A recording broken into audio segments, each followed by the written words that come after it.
আসসালামু আলাইকুম বন্ধুরা, আমি আমান আছি আপনাদের সাথে। নেপাল ভিজিটের কিছু চমৎকার এক্সপেরিয়েন্স আপনাদের সাথে শেয়ার করব বলে এই মুহূর্তে আমি আছি কাঠমান্ডুতে। চলুন দেখে আসি কাঠমান্ডুর সব গুরুত্বপূর্ণ স্থানগুলি।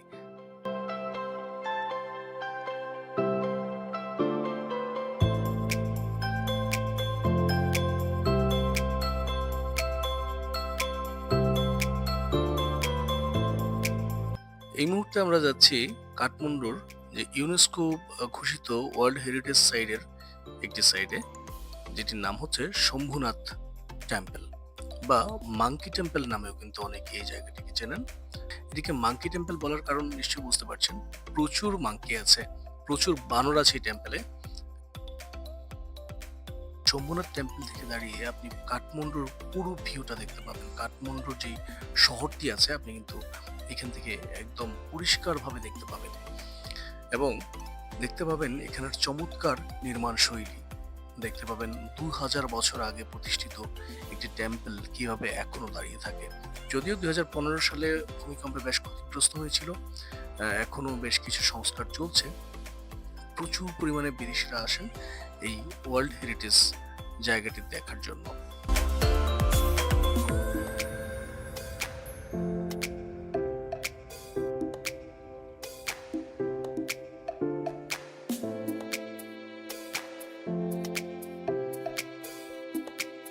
টেম্পলের যে প্রধান মূর্তিটি আছে, একটু সামনের দিকে আগালে দেখতে পাবেন এরকম বিশাল একটি ঘর। সেখানে ঘরের ভিতরে বেশ কিছু সোনালী কালারের মূর্তি আছে, এবং এই মন্দিরটি কিন্তু হিন্দু এবং বৌদ্ধ দুই ধর্মের জন্য তীর্থস্থান।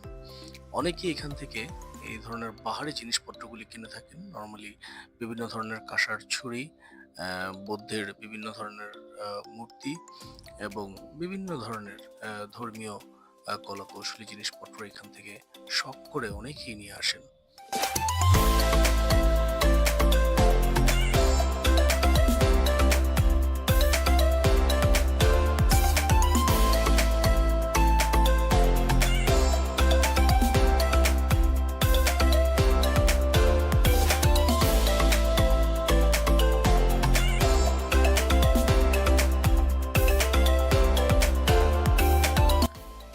হ্যাঁ, এইটি আপনারা যখন প্রবেশ করবেন তখনই কিন্তু আপনারা এই মনুমেন্টটি দেখতে পাবেন, বুদ্ধের যে মনুমেন্ট।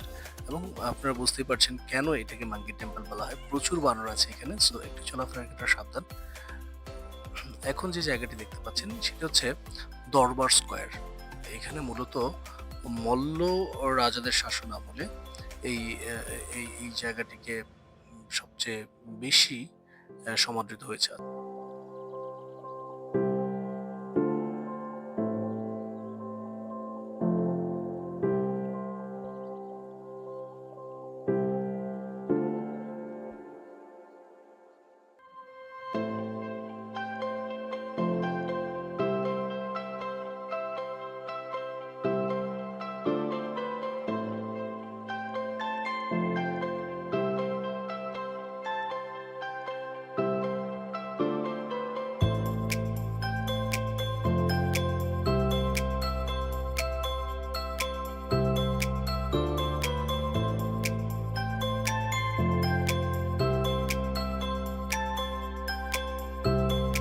এই মুহূর্তে আমরা যাচ্ছি আমাদের ফাইনাল ডেস্টিনেশন বুদ্ধ স্তূপা বা বুদ্ধের চোখ যে টেম্পলটি আছে এই টেম্পলটির দিকে।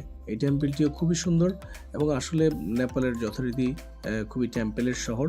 এখানে জায়গায় জায়গায় বিভিন্ন ধরনের বৌদ্ধ এবং হিন্দুদের টেম্পল আছে। এটিও ঠিক তেমনই একটি টেম্পল। এটিও ইউনেস্কোর ওয়ার্ল্ড হেরিটেজ সাইট হিসেবে 1979 সালে ঘোষিত হয়েছে। যারা আরও জানতে চান তারা দয়া করে একটি হিস্ট্রি দেখে নেবেন। চমৎকার, সুন্দর এবং মনোমুগ্ধকর। ধন্যবাদ সবাইকে।